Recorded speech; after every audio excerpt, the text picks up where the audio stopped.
Bienvenidos a un nuevo episodio de Geopolítica Mundi, donde estamos abordando un tema interesantísimo, la nueva era mundial, incógnitas e incertidumbres. Andrés, ¿cómo estás? Muy bien, muchas gracias. ¿Y tú? Muy bien también. Andrés, para abrir este podcast sería necesario resolver este cuestionamiento. ¿Por qué estamos viviendo el fin de la Guerra Fría apenas ahora? Bueno, lo que vimos nosotros en Código Nexus es que en 1991 Rusia tuvo una crisis, pero no vimos el fin de Rusia como una gran potencia que queriendo estabilizarse, ¿no? Casi todas las guerras, toda la inestabilidad que siguió, pues eran todos estos regímenes que estaban patrocinados por la Unión Soviética, luego por los rusos, estaban entrando en crisis y Estados Unidos, todas sus intervenciones en el hemisferio oriental, pues tenían el objetivo de estabilizar el mundo por pues básicamente el colapso de un polo de poder que era el ruso.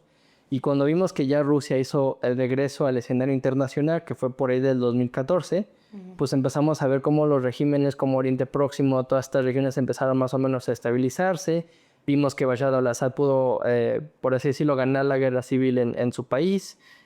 Y ya vimos cómo las tensiones y todos estos efectos dominó de que varios regímenes estaban siendo relatados, colapsando, etcétera, pues más o menos se detuvo. Entonces no se terminó la Guerra Fría. Hubo una crisis, un periodo de crisis, pero pudo regresar en 2014 y Rusia empezó pues ya a actuar como esta potencia en el nivel internacional, empezando a estabilizarlo, intervenir en África, otra vez entablar relaciones con Latinoamérica y pues volvió al escenario. Pues ya en 2025 vemos que Rusia intentando invadir Ucrania es como el colapso de su sistema, de su modelo de poder, de sus fuerzas armadas, ya no puede ejercer, ya está perdiendo influencia en Siria, en todas partes del mundo. Entonces vemos como ahora sí, de manera definitiva, es el cierre de lo que pues, se inició en 1991, el fin de la Guerra Fría.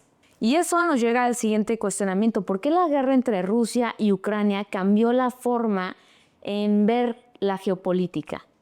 Bueno, por un lado nos enseñó que todavía pueden haber conflictos armados a gran escala en Europa en particular, ¿no? Porque se creó este paradigma, esta ilusión de que ya no iban a haber las guerras. Por eso, pues varios medios hablaban sobre cómo el regreso de la historia, pues con la guerra de Ucrania, ¿no? Sin embargo, lo que también estamos viendo es de que pues hay nuevas tecnologías, hay nuevos métodos de aplicar las estrategias militares y también estamos viendo que fue un shock, por así decirlo, al poder ruso porque pues fue detenido, no pudieron conquistar Ucrania y en base a eso pues vemos que muchos países están empezando a recalibrar sus relaciones con Rusia, están empezando a perder estas cadenas de suministro geopolíticas que sostenían a varios regímenes. Entonces, por así decirlo, por eso es que está cambiando la forma en la que se desarrolla la geopolítica en Rusia, porque Rusia es la última potencia europea de pie. Entonces, estamos viendo el fin definitivo de una era en donde todo era europeo.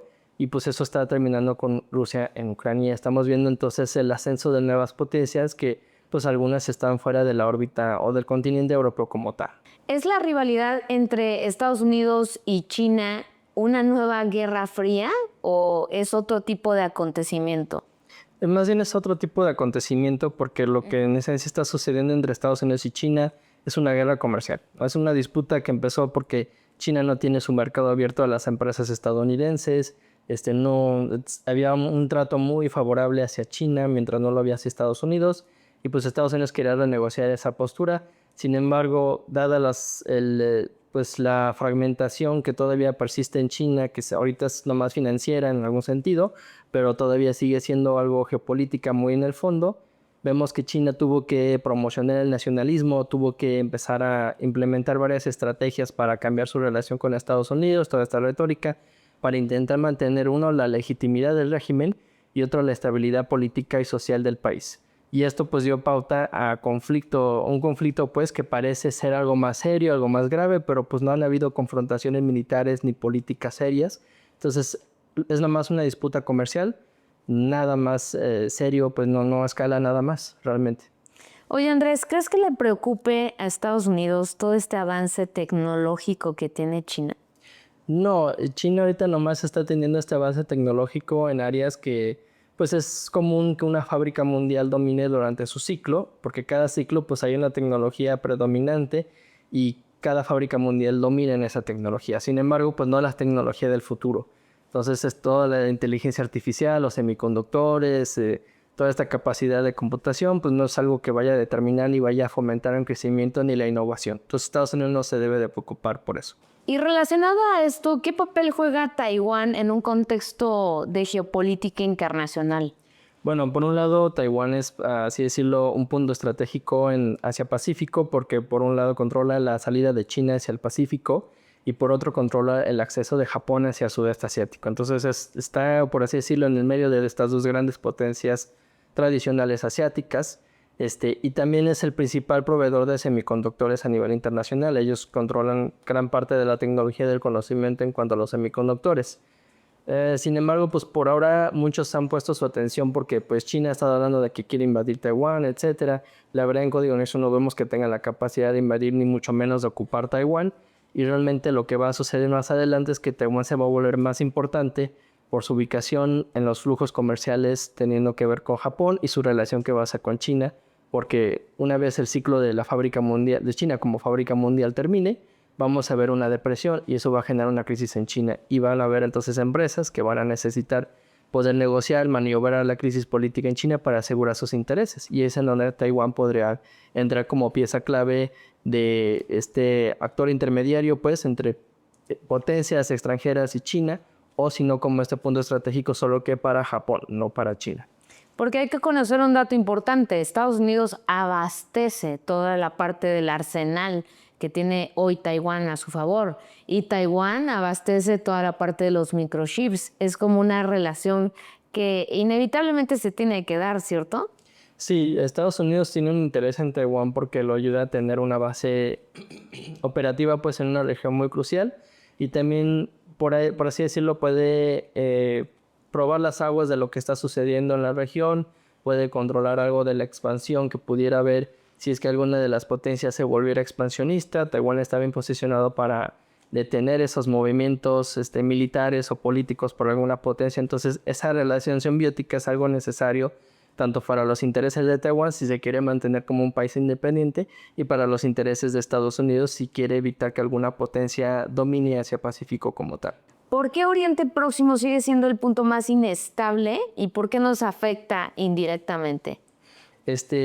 Bueno, Oriente Próximo se está ubicado en una intersección entre Asia, Europa y África y es un punto en donde convergen muchas fuerzas geopolíticas. También es un lugar en donde vemos potencias ascender. Lo vimos con el Imperio Otomano, lo vimos con los imperios islámicos previos durante la Edad Media. Es una región, por así decirlo, que sirve también como puente para las diferentes áreas internacionales. Por ahí pasaron los mongoles hacia África, los europeos hacia Asia, etcétera. Entonces es muy importante solamente por su ubicación. Bueno, obviamente hay muchas razones, pero tan solo la ubicación lo hace un lugar muy importante, pero también un lugar bastante inestable si es que hay mucha fragmentación y no hay una potencia que las pueda estabilizar a todas. Por otro lado está pues la cuestión de que Oriente Próximo pues es importante a nivel internacional por las cuestiones energéticas, ¿no? El petróleo, los recursos, pero también por la mano de obra, o sea, los recursos humanos que se pueden manifestar en olas de refugiados o se pueden manifestar en trabajadores extranjeros que pueden ir a otros países. Mano de obra. Exactamente, y luego es pues precisamente toda la convergencia que no solo es política y militar, sino también mucho es comercial, entonces afecta mucho lo que Europa pueda recibir, lo que otros países puedan recibir en cuestiones financieras o de bienes y productos.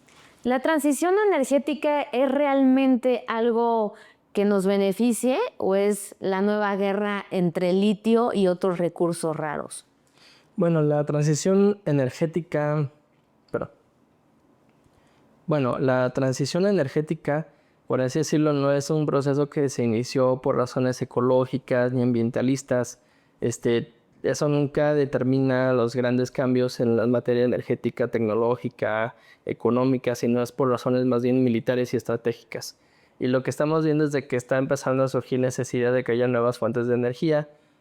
Por un lado sí está el impacto ambiental, pero más importante es pues la independencia o la autonomía o la seguridad energética. Pues en Estados Unidos ahorita están desarrollando energía solar espacial y en base a eso pues vemos que las nuevas energías, principalmente esta, va a determinar mucho la independencia energética estadounidense, va a poder darles mayor seguridad, van a poder controlar más cómo es que reciben las energías, etcétera, los precios en su propio país y en lo general pues en todo el mundo. Entonces vemos cómo esta transición ecológica, pues por así decirlo, es más que nada estratégica, puramente estratégica y con un enfoque principalmente militar, que siempre son las innovaciones en el sector militar que luego se transfieren al civil, lo que realmente hace un cambio sistémico. Bueno, que también vemos muchas energías que propiamente vienen de litio, como son los carros eléctricos, ¿no? Y que es una batalla que ahorita en las industrias se está compitiendo muchísimo. Sí, claro. Por un lado, pues se dan otro tipo de autonomía, otro tipo de movilidad, se crean otras economías, se crean otros tipos de empleos. También, por ejemplo, vemos que la energía solar puede servir para disminuir las presiones que tienen alguna infraestructura de electricidad en algún país. Entonces, por ahí también podemos ver algunas importancias estratégicas de lo que son estas nuevas energías, por así decirlo, más limpias, pues, dentro de lo que cabe. Y también sirve pues para crear empleos, o sea, otros objetivos económicos que los países puedan tener. ¿Y tú crees, Andrés, que América Latina tenga voz propia o es un territorio que se enfrenta entre potencias? Bueno, esta es una respuesta algo mixta, por así decirlo, porque por un lado sí puede tener voz propia en cuanto a lo que sucede al interior de la región. Si vemos, México ha influido muchísimo en los procesos políticos de Centroamérica y el Caribe. Y luego, pues, en gran parte, por ejemplo, la Revolución Comunista fue iniciada por México, no por los soviéticos, como normalmente se tiende a pensar. La revolución en Nicaragua también tuvo un impulso por el apoyo del gobierno mexicano. Entonces, en ese sentido, algo en lo interior, sí, América Latina tiene más voz y voto de lo que sucede en ocasiones, aunque pues si Estados Unidos interviene o alguna potencia como Rusia en su momento interviene, pueden llegar a influir mucho más a largo plazo. Y ya en el sentido internacional no lo tiene, porque está demasiado fragmentada todavía. Lo va a empezar a adquirir conforme los países se vayan consolidando y vayan creándose estados centrales más fuertes. Lo de Venezuela, ¿crees que sienta un presente jurídico o es literalmente una invasión? Bueno, por un lado no siente ningún tipo de precedente porque pues este tipo de cosas en donde se han capturado o asesinado presidentes ya ha ocurrido. Los soviéticos lo hicieron en Afganistán, los estadounidenses lo hicieron en Panamá. Sí, podemos también usar los casos de Saddam Hussein o Omar Gaddafi. Entonces esto no es nada nuevo y no sienta ningún precedente legal como algunos quieren asegurar o afirmar. Entonces por ahí eso es falso. En cuanto a lo de una invasión, también ahí no es adecuada la etiqueta porque una invasión implicaría una fuerza de ocupación, una fuerza militar más grande, y lo que hubo fue una incursión. En todo caso es una intervención, pero no necesariamente una invasión. ¿Y qué podemos esperar en el futuro próximo para el Caribe? Bueno, por un lado, Estados Unidos va a seguir continuando con esta estrategia de querer cambiar el panorama político porque dentro de lo que cabe, muchos países en Latinoamérica no controlan su territorio, no controlan su población y no controlan su economía. Y en el caso de México, por ejemplo, ya vemos cómo eso está afectando la economía legal, está evitando el desarrollo de economías más formidables, más saludables en un sentido de cómo afectan a las poblaciones civiles. Y lo que necesita Estados Unidos para poder transitar la fábrica mundial de China a lo que va a ser el Caribe con México como el eje, pues necesita eliminar a todos estos grupos de poder, a estas estructuras que eviten que esos tipos de economías puedan desarrollarse. Y por ahora los principales actores que evitan eso son México y Cuba. México por las organizaciones criminales y Cuba por sus agencias de inteligencia, este tipo de imperialismo en las sombras de lo que es el régimen cubano. Están evitando, ¿no? Casi los 30 y tantos guardias que tenía Maduro eran cubanos. Entonces vemos cómo Estados Unidos está empezando a desarticular todas estas cadenas de influencia, de poder escondidas, tanto de los mexicanos como de los cubanos. No es necesariamente que ellos influyan directamente en estos procesos, pero sí son determinantes para alargar estos procesos y evitar que se transite a otro tipo de economía y sistema político más favorable para los estadounidenses. Y lo que vemos es de que primero, pues cada 300 años ocurre un proceso en el Caribe en donde llega una fuerza militar, crea caos e inestabilidad política y luego le siguen varias décadas o siglos de desarrollo, crecimiento y riqueza, ¿no? Casi lo mismo sucedió cuando los españoles llegaron al Caribe, destruyeron todas las estructuras de poder locales y luego pues crearon un imperio, una submetrópolis en la Nueva España, que fue una inmensa riqueza lo que se generó. Ahorita Estados Unidos está destruyendo estructuras de poder locales que se anteponen a ese desarrollo económico, y bueno, lo que podemos esperar a futuro, ya después de toda esta crisis e inestabilidad, es mayor prosperidad y riqueza para la región. Y bueno, a todo esto, ¿cómo influye la desinformación, la inteligencia artificial, las noticias falsas a todo lo que estamos viviendo?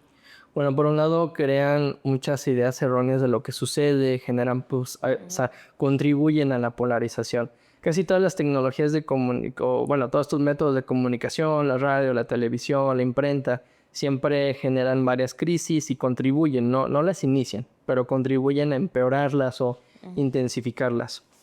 Lo que está sucediendo hoy en día es que las redes sociales y luego lo que es la inteligencia artificial y todas estas campañas de desinformación pues generan percepciones de que hay una crisis mayor o no ayudan a las personas a comprender los diferentes procesos y puede dañar la imagen de algún país, puede eso tener implicaciones para las relaciones diplomáticas, las relaciones políticas. Lo vemos en el caso de la guerra Israel-Hamás, en donde Israel perdió la guerra híbrida, aunque ganó la guerra, por así decirlo, física, pero las repercusiones pues, han sido bastante graves con el antisemitismo, todas estas campañas para intentar reconocer el Estado palestino o ya buscar cortar lazos diplomáticos con Israel, etcétera. ¿Y cuáles son los riesgos reales que enfrenta México en este nuevo tablero geopolítico? Híjole, bueno, por un lado está toda la inestabilidad que se va a generar pues en el hemisferio oriental, ¿no? Van a haber varios conflictos, varias guerras, van a haber muchas potencias en ascenso. En el caso ya particular muy mexicano, pues solamente hay dos potencias que van a poder estar en ascenso, va a ser México y Brasil. Y los impactos, lo negativo, no es algo que vayamos a notar muy de pronto por ahora. Sin embargo, lo vamos a empezar a resentir más a futuro, dentro de una década, 2 décadas, porque vamos a empezar a ver las líneas, las confrontaciones empezar a formarse, y dependiendo de qué tanto avance México o Brasil o otros países, es que vamos a ver que van a actuar o más paranoicos, más desesperados, porque casi siempre lo que sucede no es lo que la gente piensa. O sea, cuando hay una potencia que se puede adelantar y puede tener una ventaja, eso no implica de que van a estar más seguros o que van a estar en una ventaja absoluta. Alemania, por ejemplo, estaba en una desventaja total en Europa, estaba rodeada, y que lo que sucedió pues se volvió más paranoica y pues dio a la Primera Guerra Mundial. Entonces, más o menos todo esto lo vamos a resentir dentro de unas décadas más, cuando veamos las consecuencias de lo que está sucediendo hoy en día. Y a ver, en este panorama, tenemos una Latinoamérica con líderes que ya están en una posición, no quiero decir que a favor de Estados Unidos, pero que evidentemente son derechistas, ¿no? Tenemos en el caso de Chile a Kast, tenemos en el caso de Argentina a Milei, tenemos una Venezuela que pues fue asaltada de alguna manera. ¿Cómo tú percibes que a lo mejor el imperialismo de Estados Unidos se está llegando a inmiscuir, ¿no? ¿Y de qué manera podría impactar? Bueno, por un lado vemos cómo Estados Unidos está evolucionando como potencia, está siendo más madura.